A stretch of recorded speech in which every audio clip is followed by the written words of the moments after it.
ICU പീഡന കേസിൽ നീതി കിട്ടുന്നതുവരെ സമരം ചെയ്യുമെന്ന് അതിജീവിത. ഭീഷണിപ്പെടുത്തിയ ജീവനക്കാരെ തിരിച്ചെടുത്ത വാർത്ത കേട്ടപ്പോൾ നാണക്കേട് തോന്നി. പ്രതികളുടെ കൂടെ നിൽക്കുന്ന നിലപാടാണ് സർക്കാർ എടുക്കുന്നത്. പ്രതികളെ പിരിച്ചുവിടണമെന്നും അതിജീവിത ആവശ്യപ്പെട്ടു. പ്രിൻസിപ്പൽ ഓഫീസിന് മുന്നിൽ പ്രതിഷേധിച്ച അതിജീവിതയെ പോലീസ് അറസ്റ്റ് ചെയ്ത് നീക്കി. ഇന്നലെയാണ് അറിഞ്ഞത് ഈ പ്രതികളായ 5 പേരെ തിരിച്ചെടുത്തത്.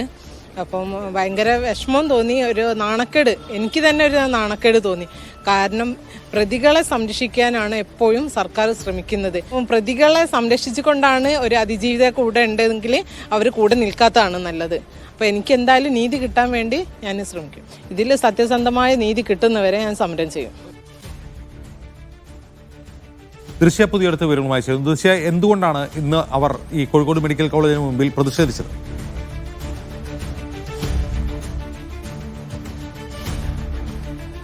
ഈ കേസ് നടന്നതിന് ശേഷം ഇവരെ ഭീഷണിപ്പെടുത്തിയ ഈ 5 ജീവനക്കാരെ ഇവിടെ നിന്ന് സ്ഥലം മാറ്റിയിരുന്നു. എന്നാൽ കഴിഞ്ഞ ദിവസം ഇവർ വീണ്ടും കോഴിക്കോട് മെഡിക്കൽ കോളേജിലേക്ക് ജോലിയിൽ പ്രവേശിച്ചിരുന്നു. ഇന്നലെയാണ് ഇവർ കോഴിക്കോട് മെഡിക്കൽ കോളേജിൽ ജോലി പ്രവേശിച്ചത്.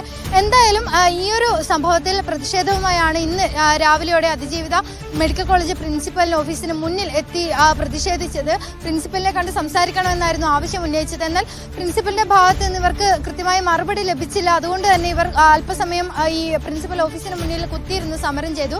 അതോടെയാണ് പോലീസുകാർ ഇവരെയും ഈ അതിജീവിതയെയും ഇവരുടെ കൂടെ ഉണ്ടായിരുന്ന സമരസമിതി കൺവീനറായിരുന്ന നൌഷാദ് തെക്കയിലിനെയും ഇവിടെ നിന്ന് അറസ്റ്റ് ചെയ്ത് നീക്കുന്ന ഒരു സാഹചര്യം ഉണ്ടായത്.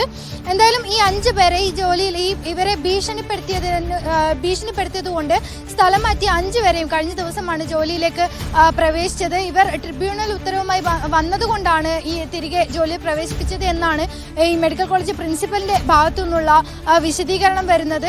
ഇതിൽ പ്രതിഷേധിച്ചാണ് ഇന്ന് രാവിലെയോടെ ഇവർ പ്രിൻസിപ്പലിന്റെ ഓഫീസിന് മുന്നിലെത്തി സമരം ചെയ്തത്. ഇത്തരത്തിലുള്ള ഒരു നടപടി, ഈ ജോലിയിൽ പ്രവേശിപ്പിച്ച ഈ നടപടി തനിക്ക് നാണക്കേടുണ്ടാക്കിയത് മാത്രമല്ല വിഷമമുണ്ടാക്കിയെന്നായിരുന്നു ഈ അതിജീവിതയുടെ പ്രതികരണം. ഇതുകൂടാതെ തന്നെ ഇവരെ ജോലിയിൽ നിന്ന് പിരിച്ചുവിടുന്നത് വരെ, തനിക്ക് നീതി ലഭിക്കുന്നത് വരെ സമരം ചെയ്യും. സർക്കാർ ഇപ്പോൾ പ്രതികളെ സംരക്ഷിക്കുന്ന നിലപാടാണ് എടുക്കുന്നത്. ഇതിൽ സർക്കാർ വക്കീലും സർക്കാരും എന്ത് നിലപാടാണ് ഇതുവരെ എടുത്തിട്ടുള്ളത് എന്ന് വിശദമാക്കണം. ഈ തന്റെ കൂടെ ഉണ്ടെന്ന് ഇത്രയും നാൾ പറഞ്ഞുകൊണ്ട് തന്നെ ഇവരെ സംരക്ഷിക്കുന്ന, പ്രതികളെ സംരക്ഷിക്കുന്ന ഒരു നിലപാട് തന്നെയാണ് ഈ സർക്കാരിന്റെ ഭാഗത്തുനിന്ന് ഉണ്ടാകുന്നത് എന്നുള്ള കാര്യം കൂടി അതിജീവിത പറയുന്നു. ഇതുകൂടാതെ തന്നെ ഈ നീതി ലഭിക്കുന്നത് വരെ സമരം മുന്നോട്ട് ശക്തമായി കൊണ്ടുപോകാനുള്ള ഒരു നീക്കത്തിലാണ് അതിജീവിത. ശരി.